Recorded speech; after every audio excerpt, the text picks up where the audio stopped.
In today's video, I'm going to show you how to make a strip piece block using just 2 colors of fabric.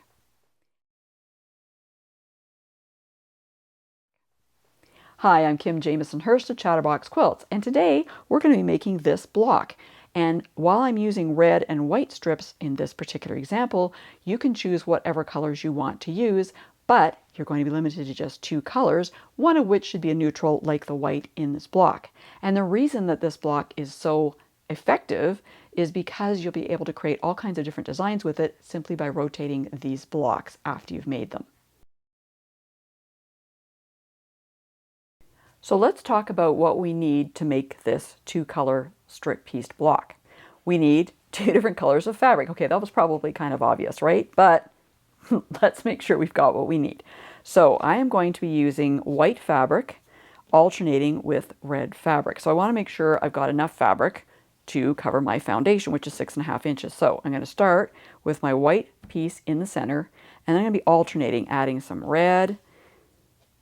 And actually my red strip here is longer, so it's probably going to go on this side first. I'm going to do one side and then do the opposite side.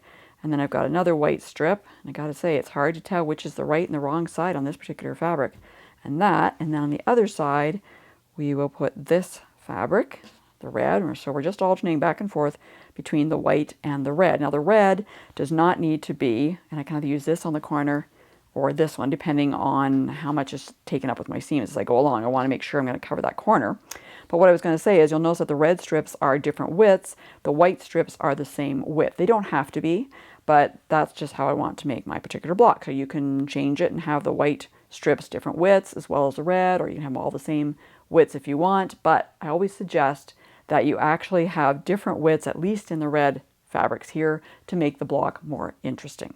So once I know that I've got enough fabric and this is going to work out okay, then I can go to my sewing machine and start stitching them down on the foundation, and that's what I'm going to do next. So now I'm at the sewing machine, I'm ready to start stitching the fabric down to the foundation, and I just want to make sure that I've got my white strip in the center and it's going to be long enough to cover all the way across the diagonal. And then I need to add my first red strip here, which I'm going to do now. Again, it needs to go right across that foundation.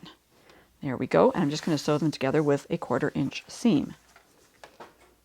Oh, and one other thing I always like to do when I'm doing this type of a technique is to make sure that I shorten my stitch length on my sewing machine to about 2, and of course I'm using a 1/4 inch foot.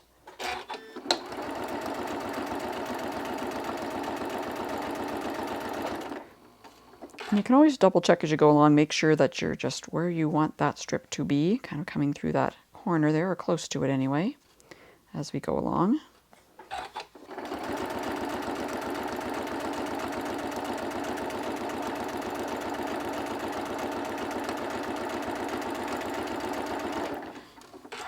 And you want to stitch right off your foundation paper. All right, so here we have what the first one looks like, and you're going to open that up, of course, before we do any more stitching. And you might notice I don't lock my stitches at the beginning and end. We're going to be trimming this block down, so there's no need to lock your stitches. And now at this point, I'm going to actually be using my seam roller. You could iron this down if you wanted to, of course, but just to get those seams to lie down flat. And then, of course, the next step is to continue adding more fabric, alternating between the white and the red, and making sure again that that piece of fabric is going to be long enough to go right across and over the edge of that foundation paper.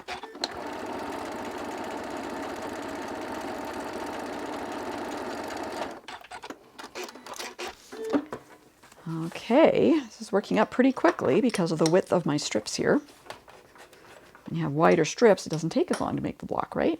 And let's see here, I've got this big piece of fabric here, because you want to make sure you've got a good sized piece that's going to cover that corner all the way. Just make sure and double check. Oh yes, we have lots of fabric. So we'll just stitch that down and then one side will be done.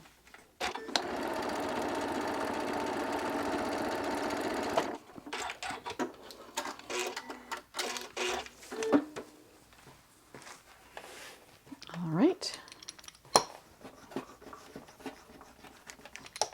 Okay, so we've got 1/2 done already. And I am just going to go and finish the other side, and then we'll have to trim this block up. So I'll see you back at the cutting table. I'm back at the cutting table here, and I was going to show you how to trim up this block, but I ran into a little bit of a problem, and I wanted to explain this to you in case this happens to you. So here is my block that's almost done, but you can see there's a little bit, hopefully you can see, there's a little bit of foundation paper that's still peeking out. Okay, so usually I would just put another piece of white on there, right? Because that's the alternating one. Goes this way, there you go. The alternating piece, the next piece that would be in there after the red. However, if I do that, because this piece is very small, you're going to end up with just a little tiny, tiny sliver of white, which is going to look kind of weird. So instead, what I'm going to do is I'm going to trim this piece back and then add my white piece on so you'll see more of it. So to do that, all you need to do is make sure that your foundation piece is folded out of the way. All right, and then I'm just going to kind of line up the seam on my cutting mat here roughly. This doesn't have to be perfect at all. And just cut this back. I'm going to cut this back quite a bit. All right. I'm going to take that off. And then we've got more of the foundation showing. So now when I put my white piece on, it's going to do a better job of covering there, okay? If I still find that it doesn't quite cover, and by the way, if you only have a little bit, 1/4 of an inch showing on your foundation, perfectly fine. That'll get taken up in your seam allowance. But anything more than that is a bit of a problem. All right, so I'm going to go back and I'm going to put my white fabric on and see where I end up there. I might end up trimming it down to add some more red. We'll see. But in any case, I'm going to do that and I'll just come back and show you what I've decided and how it worked out. So I fixed everything up now and we're all good. Things are looking better. So I trimmed this down. We've got the white one going here. And now the next thing we need to do is to flip this over because we're going to trim it up. So the easiest thing for me to do when I'm doing this is to use my 6.5 inch square template from Martelli because it has a no slip backing on it. So I can do this and actually turn this around as I trim, which makes it really easy. So we're just going to trim up to that 6.5 inch. I have to go over this a couple of times with those seams there. There we go. And I can turn it. If you don't have a template like this, you can definitely use another 6.5 inch acrylic square. And if you've got a roundabout, that works quite well to do the turning. Alrighty. Let me take that off and flip it over. And there is my 2-color strip pieced block. And so now you're probably wondering what you can do with these. Well, let me show you a few examples. The interesting thing about these blocks is how you can rotate them to get different designs. So for example, in this table runner, you can see how rotating the blocks a certain way gives a diamond look to it. You could also rotate the blocks a different way and you get these arrow designs in this wall hanging. In these two projects here, we're going back to the diamonds. So you can just see that you can make these in different size projects. So you can make like a full quilt or you can make it into a smaller size as well. And then if you rotate the blocks a different way again, you can create one large diamond, such as what you're seeing in this particular wall hanging. So I hope that these examples give you some ideas on the different designs you can create with this 2-color strip pieced block.